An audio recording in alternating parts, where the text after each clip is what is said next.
ആരോഗ്യ കേരളം പ്രത്യേകിച്ച് അങ്ങോട്ടും പോകുന്നില്ല. ആരോഗ്യ കേരളം ലോകത്തിന് മാതൃകയായി, രാജ്യത്തിന് മാതൃകയായി സുസ്ഥിരമായ സേവനങ്ങൾ ചെയ്തുകൊണ്ട് ജനങ്ങളുടെ ആരോഗ്യ സംബന്ധമായ കാര്യങ്ങൾ വളരെ എന്താ പറയാ ലോകമാതൃകയായിട്ട് തന്നെ അത് നടത്തിക്കൊണ്ട് പോകുന്ന ഒരു ഡിപ്പാർട്ട്മെന്റാണ് നമ്മുടെ കേരളത്തിലെ ആരോഗ്യ മേഖല.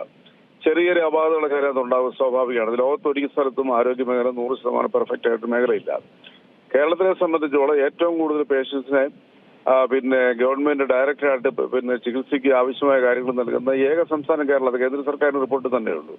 52 ലക്ഷത്തോളം ജനങ്ങളെയാണ് ഈ രീതിയിൽ ഒരൊറ്റ ദിവസം, അതായത് കേരളത്തിലെ ജനസംഖ്യയുടെ ഏതാണ്ട് 8/1 ജനങ്ങളെ നേരിട്ടും അല്ലാതെയും ആരോഗ്യ മേഖലകളുടെ എന്താ പറയുക ഇൻഡയറക്റ്റ് ആയിട്ടാണെങ്കിലും ഡയറക്റ്റ് ആണെങ്കിലും സ്പർശിക്കുന്ന ഒരു മേഖലയാണ് നമ്മുടെ ആരോഗ്യ മേഖല. ഇപ്പൊ കേരളത്തിനെ സംബന്ധിച്ചോളം അമീബിക് മസ്തിഷ്ക ജ്വരം എന്ന് പറയുന്നത് പുതുമയുള്ള ഒരു പകർച്ചവ്യാധി അല്ല, അങ്ങനെയുള്ള ഒരു ഇൻസിഡന്റ് അവിടെ കാണാൻ പറ്റുന്നില്ല. ഇപ്പൊ നമ്മുടെ കേരളം നിപയെ പ്രതിരോധിച്ചത് എങ്ങനെയാണെന്ന് നമുക്ക് വളരെ വ്യക്തമായിട്ട് നിപ എന്ന് പറയുന്നത് കേരളത്തിൽ 4 വർഷങ്ങൾക്ക് മുമ്പ് റിപ്പോർട്ട് ചെയ്തത് വാസമനാടുന്ന ഈ ലോകാരോഗ്യ സംഘടന പോലും അതിനെക്കുറിച്ച് അഭിനന്ദിച്ചു, നിപയെ പിടിച്ചു കെട്ടിയത്. അതുപോലെ നമ്മുടെ കോവിഡ് എന്ന് പറയുന്ന മാരകമായ വ്യാധി ലോകത്തെ മുഴുവനും ഭരണകൂടങ്ങൾ അന്തിച്ചു നിന്നപ്പോൾ എന്ത് ചെയ്യണമെന്നറിയാതെ പരിമിതിച്ചു നിന്നപ്പോൾ കൃത്യമായ രീതിയിൽ അതിനെ കൺട്രോൾ ചെയ്യുകയും ജനങ്ങൾക്കൊരു സുരക്ഷാബോധം നൽകുകയും ചെയ്ത ലോകത്തിലെ തന്നെ എന്താ പറയാ മാധ്യമങ്ങൾ റിപ്പോർട്ട് ചെയ്ത ഒരു പ്രിവന്റീവ് മെഷർമെന്റ് എടുത്ത സംസ്ഥാനമാണ് കേരളം എന്ന് പറയുന്നത്. അമീബിക് മസ്തിഷ്ക ജ്വരം ഇപ്പം നിരവധി സ്ഥലങ്ങളിൽ ഇപ്പൊ ട്രിവാൻഡ്രത്തും കോഴിക്കോടും മലപ്പുറം ജില്ലകളിലും അത് റിപ്പോർട്ട് ചെയ്തിട്ടുണ്ട്. കുറച്ച് ആളുകൾ മരിച്ചു പോയിട്ടുണ്ട്. അത് കേരള സംസ്ഥാന സർക്കാരിന്റെ വീഴ്ച കൊണ്ടാണെന്നൊക്കെ പ്രതിപക്ഷം പറയുന്നത് മറ്റു വിഷയം കിട്ടാത്തതിന്റെ പേരിൽ ഇപ്പൊ മറ്റു ചില പ്രശ്നങ്ങൾ അവർ നേരിടുന്ന രാഷ്ട്രീയ പ്രതിസന്ധികളെ മറച്ചു വെക്കാൻ വേണ്ടി നടത്തുന്ന നാടകം മാത്രമാണ്. ഇതൊക്കെ ലോകത്തിലെ വിവിധ ഭാഗങ്ങളിൽ പകർച്ചവ്യാധികൾ ഉണ്ടാവും.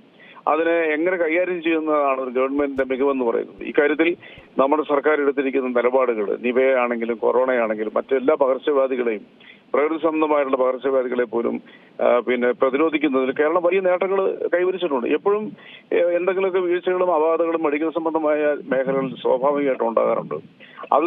അതിനെ നമ്മൾ ഒരു വീഴ്ചയായിട്ട് കാണാൻ പറ്റില്ല. ലോകത്തിലെ ഏത് പരിഷ്കൃത രാജ്യത്തിലും ഈ ആരോഗ്യ മേഖലകളെ സംബന്ധിച്ചോളം എത്ര അപ്ഡേറ്റുകൾ ഉണ്ടായാലും എത്ര പരിഷ്കൃതമായ രീതിയിലുള്ള ചികിത്സാ രീതിയിൽ വന്നാലും ചെറിയ രീതിയിലുള്ള വീഴ്ചകൾ ഉണ്ടാകും. കാരണം ഓരോ ദിവസവും ആരോഗ്യ മേഖലകളെ അപ്ഡേഷൻ നടന്നുകൊണ്ടിരിക്കുകയാണ്. രോഗങ്ങൾ ഓരോ നിമിഷങ്ങളും വന്നുകൊണ്ടിരിക്കുന്നു.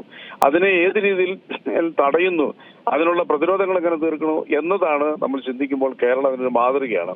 സ്വാഭാവികമായിട്ടും അമീബിക് മസ്തിഷ്ക ജ്വരം വന്ന് ആളുകൾ മരിക്കുമ്പോൾ ജനങ്ങളെ പാനിക്കാക്കാൻ വേണ്ടിയിട്ട് രാഷ്ട്രീയ നേട്ടം കൊണ്ട് പ്രതിപക്ഷം രംഗത്തിറങ്ങും. പക്ഷെ ആ പ്രതിപക്ഷം മനസ്സിലാക്കേണ്ടത് ഇത്തരം കാര്യങ്ങൾ സർക്കാരിന് പിന്തുണ നൽകിക്കൊണ്ട് ജനങ്ങളുടെ പ്രതീക്ഷകൾ, ജനങ്ങളുടെ ആത്മവിശ്വാസം തകരാതിരിക്കാനുള്ള ജനങ്ങളോടൊപ്പം നിൽക്കേണ്ടതാണ്. നമ്മളത് കോവിഡ് കാലത്ത് ലോകം മുഴുവൻ കണ്ടു. കോവിഡ് കാലത്ത് പോലും കേരളത്തിൽ അതിർത്തികളിൽ പോയും പ്രശ്നം ഉണ്ടാക്കി കോവിഡ് വൈറസിനെ വ്യാപിപ്പിക്കാൻ ശ്രമിച്ച ഒരു പ്രതിപക്ഷ കേരളത്തിലുള്ളത്. അപ്പോൾ അവരുടെ ഭാഗത്തുനിന്ന് അടിയന്തര പ്രമേയം അവതരിപ്പിച്ച് ഈ രീതിയിലുള്ള പ്രചരണങ്ങൾ നടത്തുന്നത് രാഷ്ട്രീയ ലക്ഷ്യം വെച്ചുകൊണ്ട് മാത്രമാണ്.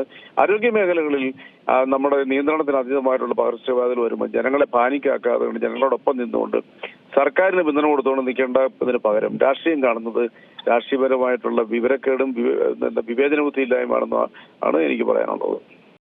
ഏറ്റവും പുതിയ വാർത്തകളും വിശേഷങ്ങളും വിരൽ തുമ്പിലറിയാൻ സീ മലയാളം ന്യൂസ് എല്ലാ ഡിജിറ്റൽ പ്ലാറ്റ്ഫോമുകളിലും ലഭ്യം.